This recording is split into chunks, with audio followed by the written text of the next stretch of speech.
It's Dandadan! We just got the most peakiest chapter, peakiest chapter of Dandadan since, like, I don't know, a couple weeks ago, I guess. But most importantly, we got a ton of fan service from the Phantom Ninja Thief, who is Count Saint. Holy Jesus, look at that musculature.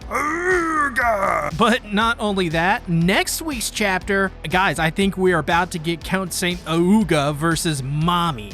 I'm getting the vapors, honestly, just thinking about it. So this week, I will break down the chapter and explain it in detail with all the stuff you are confused about. Let's get our Dandadan community to 7,000 subscribers. Get this video to 300 likes and 25 new subs, and I will be happier than Vamola. We pick up from 201 and the Dum-de-Dums leaving Evil Bye behind. See, with the saltiest face in history just got me, man. It totally sent me. I mean, Jesus, someone hit this guy water.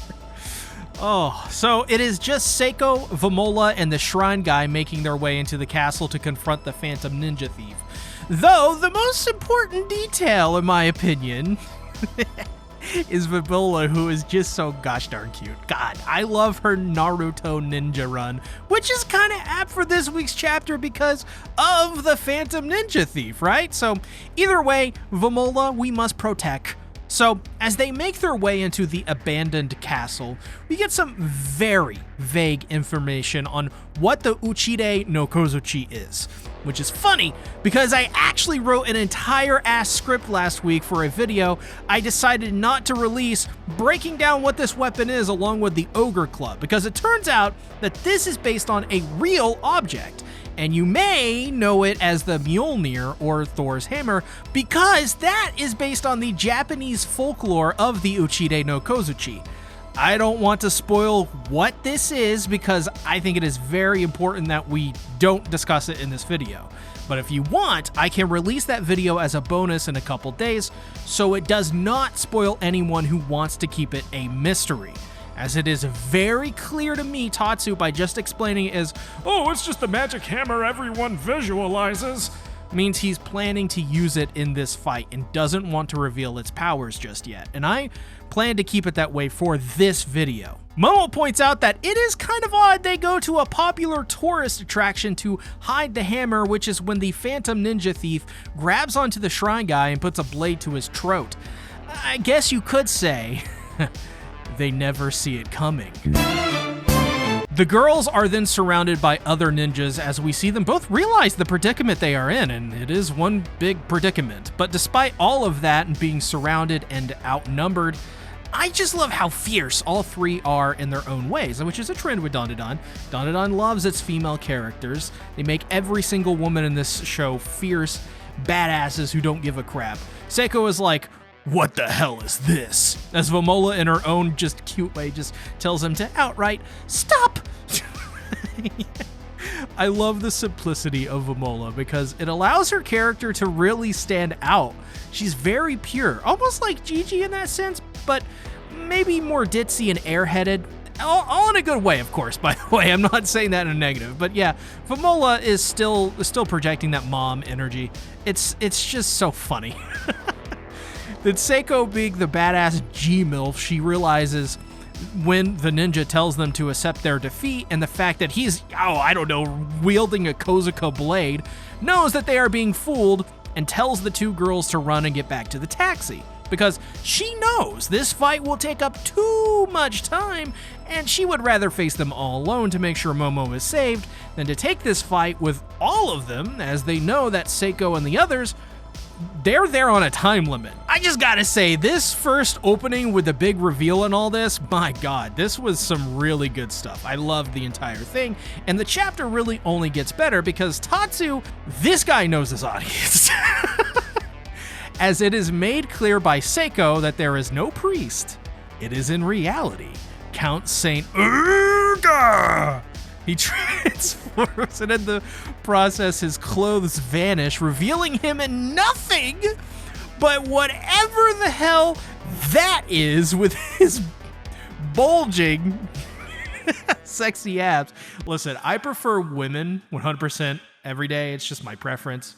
But not today. I feel like Tatsu just wanted to make this chapter as sexy as absolutely possible, because not only is every single panel with Seiko already glistening with the hotness, but now Mr. Ooga Tatsu, God, you pervert, I love you. And speaking of, Momo hilariously says, "Whoa, a whole ass pervert just appeared." I think she was saying that to the audience. But you got to love Momo, who just calls it like she sees it. Turns out that Seiko was able to put together that this entire thing was a setup from the start. There was no magic hammer. There were no priests. This is just their territory that they lured them into. So when we see Mr. Ooga... Oh, this is bad. So when we see Count Saint Germain get dressed in his usual badass clothing attire with his forearms just sitting there in plain daylight exposed like the sluts they are. I'm sorry. I have way too much fun this week. We are introduced to a new character who looks to be his right-hand man, Frog Guy. And that's what I'm calling him. Not as a joke, because I literally don't know who he is. He says something interesting, implying that it would be easier to give them to the Serpoians.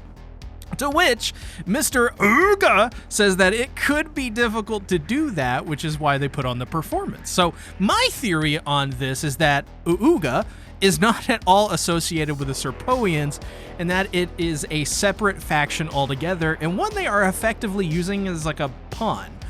Think about it. If he can use them to get to what they want easier, yeah, might as well. Why would you make it harder on yourself? This is an example of how calculating they are and how serious their mission is to them. My guess is that he is acting on his own and is here for his own selfish reasons, which ironically could be to just take over the entire universe. I have no idea.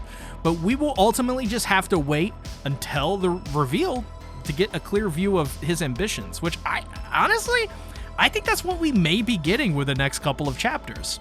Momo then calls Frog Guy a thing that is so ick, and just like, Jesus Christ. Momo Ayase is a gift that will never not give. I love this character. She has so many wonderful and hilarious insults. Speaking of someone who isn't ick though, when Momo tells Seiko she can fight, she puts her foot down and tells her to run. This shows Seiko's intuition and how protective she is of Momo, while also understanding what is at stake here. They can't wait. They need to lift the curse now, or they will forget all about Momo and she will disappear. Also, Jesus Christ, I need to find a girl who looks at me like Seiko looks at me. So Seiko just gives out machine gun kicks to the ninja as they try to make their escape. This doesn't turn out well at all, actually, as the frog boards up the exits as more ninja come out of, I guess, the wood floors and walls as Vamola makes a wrong step and falls. Thankfully, Momo thinks quickly and catches her. Capital G move right there. But the biggest twist at the end? Oh, no, you can't tease me with this. This will send me every time. Next chapter, we are getting Seiko Ayase versus Count Saint Ooga. Okay. I'm sorry. But I do... I think I know where this is headed. I think I know where it's going. But I am kind of confused. Like, why is Mr. Ooga bowing to Seiko? My guess is that this is probably because he is planning to kill Seiko Ayase and take her spirit powers from her and is showing her respect. We know she was a spirit medium and extremely powerful. I mean, look at how she destroyed that Iron Bull. But this guy is a whole other level of hunk, and while Seiko is an absolute unit and a total mommy, it doesn't make her safe. So is Tatsu about to Jiraiya Seiko Ayase and kill this character off in the fight? Guys, I don't know. It's tough to say, but so far, I think I'm 70% in favor of her living and 30% in the camp of her dying.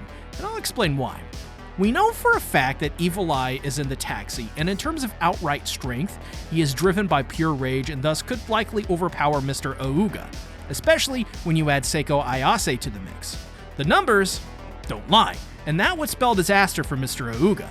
I think Evil Eye is probably the main ingredient not being mixed just yet, because they need to get to him to ward him off. Creates a bit of attention, right? I think killing Seiko here wouldn't add too much to the story at all. If anything, I think it would harm it, as we are just now seeing Seiko more involved in the story, so I want to see more of her and her true strengths. In other words, girl, what that spirit medium abilities do. But what I do know is what I don't know. And what I don't know is how this arc will head. There are so many ways it could go, and there is no clear path that I can see. How do they fix Momo? I think a part of this is in the magic hammer. And while they glossed over it, and I think it absolutely exists in the story and will be used, I think Tatsu's kind of fibbing on this one, because I think that this hammer, in some form or fashion, is something that will stop Mr. Auga and maybe even return Momo to her big size. Because at this point, they may not even make it to the ritual. Hell, the ritual may not even exist. Because remember, this shrine guy, this priest, he wasn't real. That was just Count Saint Auga the entire time. Let me know in the comments below what your theories are and how this will head next. I'll see you guys next Mondadan for a new chapter of Dandadan with the Dum-Da-Dums. Let's get Hey It's Me C to 7,000 subscribers and join my Discord community where we hang out and talk anime and manga. Make it a great day or not, the choice is yours.